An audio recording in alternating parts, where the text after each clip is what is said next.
Today is 12/15, December 15th, 2023. I'm Andy Fisher, and this is my mom. Her name is Amanda. Thank you for participating in this interview with me. What started off, what's your full name? Amanda Carroll. Thanks for having me, bud. Yeah, so the first question I have for you today is, why did your parents select this name for you, if you know? Oh, that's a great question. Actually, my mom read a newspaper article about a dancer, and her name was Amanda, and she loved that. And then Carroll is a family name. So my dad's middle name was Carroll, with 2 R's and 2 L's. And so the firstborn child always had the middle name Carroll, because they used to be the O'Carrolls from Ireland. Oh, wow. So do you have any cousins with the middle name of Carroll? No, my dad was an only child. So, yeah. Mm-hmm. Wow, okay. When were you when you were born? Where were you? When were you? You know, any information? I was born in Allentown, Pennsylvania in January 29th, 1976, believe it or not. The bicentennial year. You know what the bicentennial is? Nope. It's the 200 years of America. And when I was a baby, I was in D.C. for July 4th, 1976, the bicentennial party. Wow, that's very interesting. What was the house like where you grew up at? I know you had multiple, but what were they like? I grew up in lots of different houses. We moved around a lot. Yeah. House that was like, well, I lived with my parents. The one that I remember the most, we lived in this little town in Missouri. And it was this old house right across from the park. And it had like a basement, a big basement, 2 floors. It was really big. And then my parents got divorced and we lived in an apartment. And you may not know this, my mom was so poor at the time. I know not only shared a room with my sister, but we shared the same bed. Yeah, we didn't even have enough beds. And then my mom got remarried and we moved to this beautiful home in Bloomington, Illinois, 3 stories, 6 bedrooms. I thought it was like a mansion. Oh my gosh. Yeah. Oh, I think it was. Were there any special items in the house that you like remember? Any traditions you did maybe in the house that like bring back memories? Special items, traditions. You can't think of anything?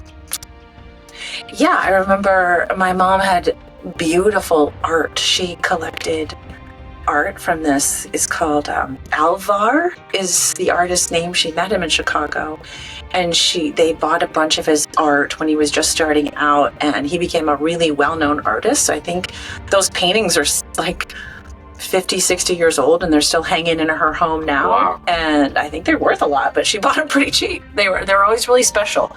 That's cool. Anyways, the next question we have for you is, where were you and your friends when you were growing up? Like, what was the environment like? What did you guys do? What we do? I grew up in my high school, like when I was your age. Just where'd you and your friends hang out? What'd you guys do? Like, what was a day in the life of you and your friends on like a weekend? Okay, when I was your age, I was in Bloomington, Illinois. I played several sports. I played on the high school girls golf team and the girls soccer team. And well, they didn't have a girls soccer team. So I played on a club girls soccer team.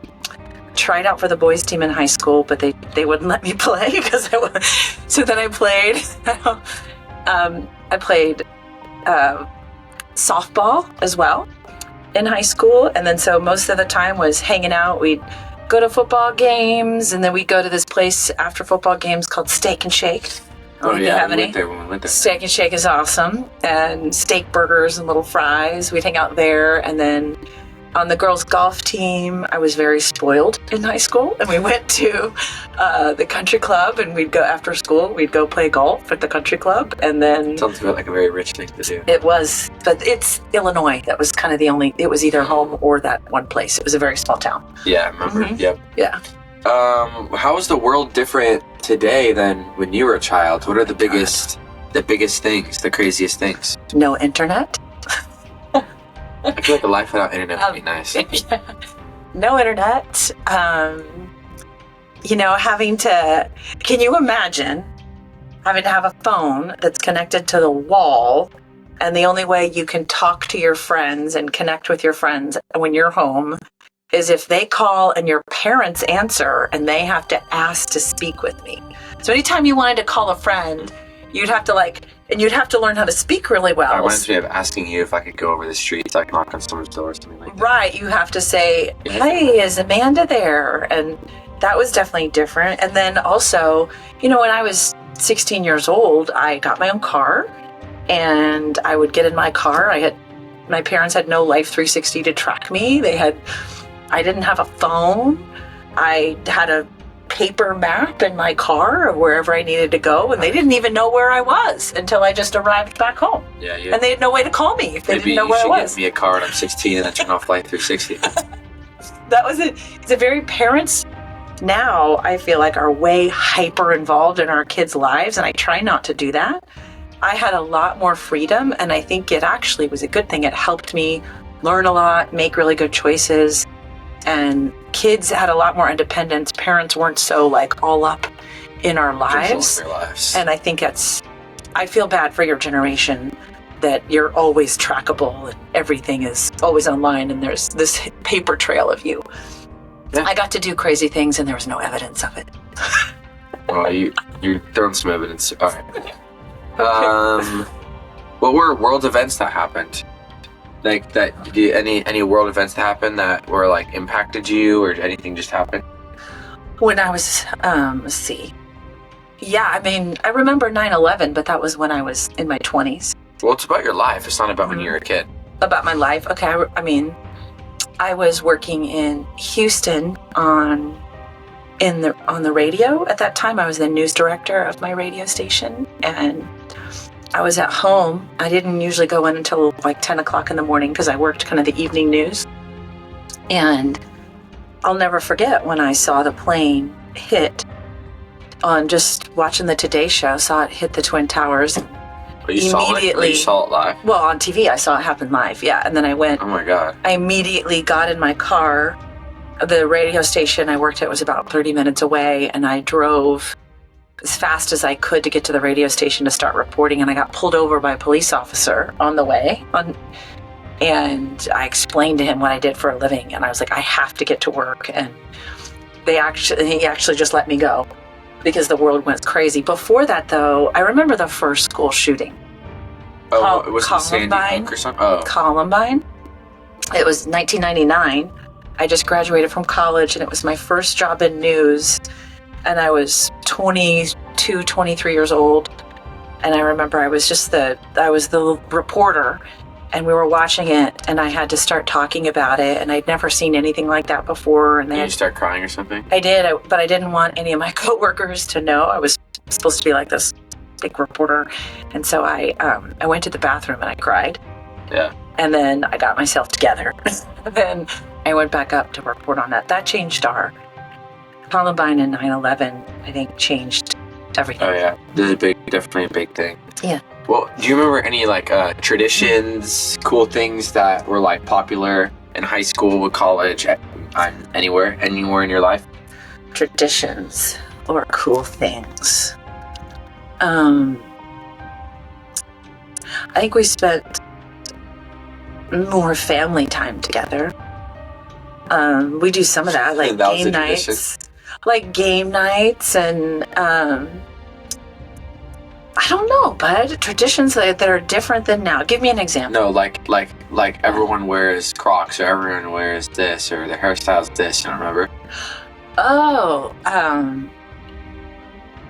yeah. Well, it's crazy. I remember wearing the big overalls because it was people still wear overalls. They're back. It was, everyone wanted to dress like the characters of 90210, and we had these girls had these really short.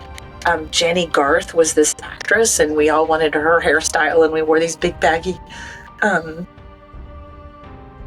overalls, and we loved that. And I remember traditions that